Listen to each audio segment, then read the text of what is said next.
Саламатсыздар ма достар? Менің каналыма қош келдіңіз. Бүгін сіздермен үй жағдайында жұмсақ, әдемі болып пісетін нан жасаймыз.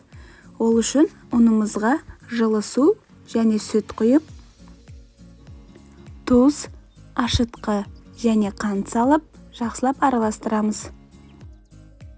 Ерітіп алған сары майымызды құйып, жұмсақ қамыр жасаймыз.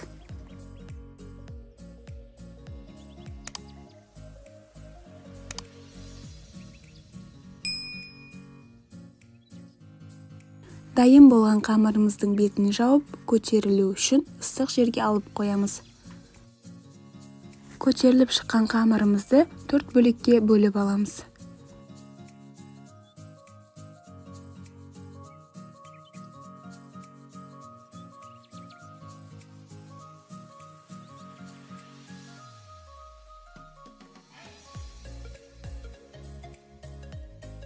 Суалалап алған қамырымызды бетін 10-15 минутқа жауып қоямыз.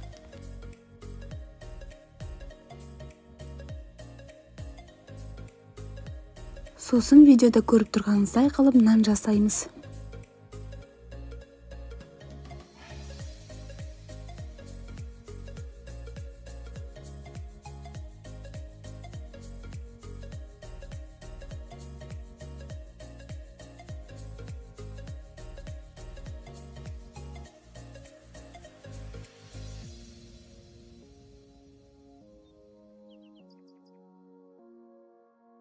Сосын жасап алған нанымызды наншеккішпен осылай істеп шығамыз. Сізде наншеккіш болмаса, вилкамен тесіп шығуыңызға да болады.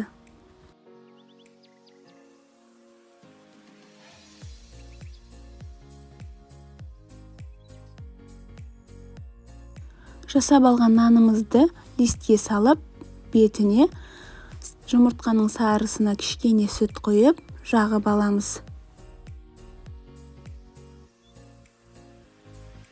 Ол арада духовкамызды 220 градусқа ысуға қоямыз.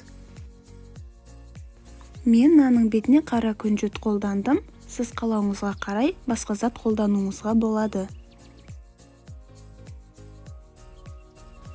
Қалған нандарды осылай жасап аламыз. Сән беру үшін нанның шетін осылай пышақпен жайлап тіліп шығуға болады. Бұл міндетті емес.